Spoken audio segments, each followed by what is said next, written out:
Today we are going to meditate on Psalm 104. ఈ దినం మనము కీర్తనల గ్రంథము 104 ధ్యానిద్దాము. Let us turn to Psalm 104. కీర్తనలు 104. We see the creation in this psalm.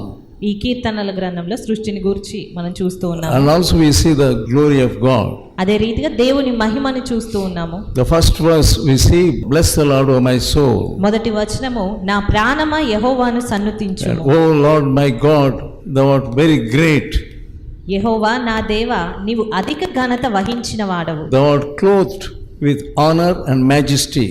నీవు మహాత్యమును ప్రభావమును ధరించి ఉన్నావు. This psalm opens with the word bless the Lord. ఈ కీర్తన గ్రంథము ఆరంభము నా ప్రాణమా యెహోవాను సన్నుతించుము అను దానితో స్టార్ట్ అయింది.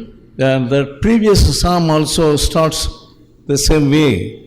దానికి ముందు ఉన్నటువంటి 103వ కీర్తన కూడా యెహోవాను సన్నుతించుము అనే దాంతో ఆరంభమైంది. This is the attitude of King David, always blessing the Lord, thanking the Lord, praising the Lord.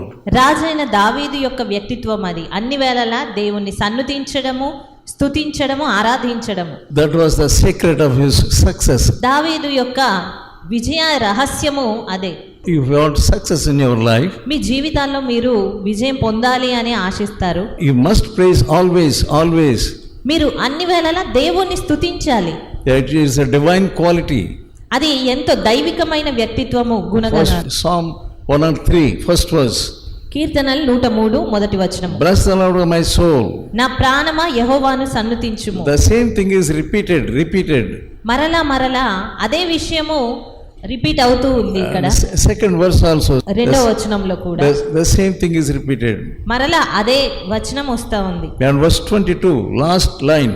అదే రీతిగా చివరి వచనంలో చూసినట్టయితే Last line of that verse. ఆ వచనంలో చివరి భాగము మరలా యెహోవాను సన్నుతించుము. Always David's attitude is blessing the Lord, thanking the Lord and praising the Lord.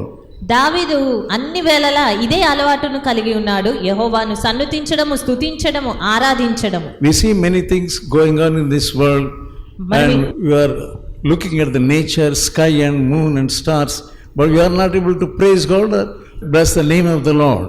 మనం ఈ లోకంలో ఎన్నో జరగడం చూస్తూ ఉన్నాము. సూర్య చంద్రులు, నక్షత్రాలు, సృష్టి అంతటిని చూస్తూ ఉన్నాము.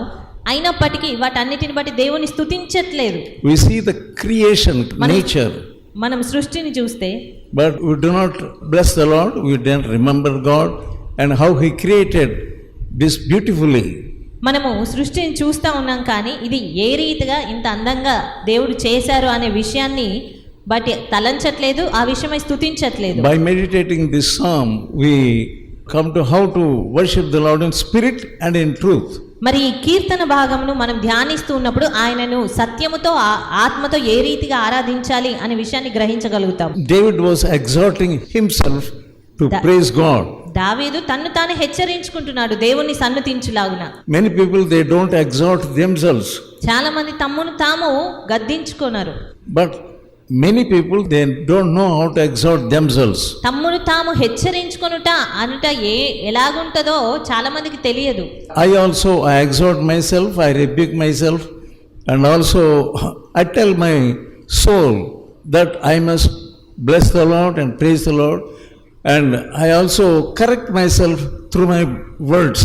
నన్ను నేను అన్ని వేళలా నేను హెచ్చరించుకుంటాను, గద్దించుకుంటాను, నా ప్రాణంతో నేనే చెప్పుకుంటాను, అన్ని వేళలా నువ్వు దేవుణ్ణి స్తుతించాలి అని సరి చేసుకుంటూ ఉంటాను. That must be the attitude of a Christian. ఒక క్రైస్తవుని వ్యక్తిత్వం ఆ రీతిగా ఉండాలి. We know how to exhort others and rebuke others and rectify others, but we don't know how to rectify ourselves.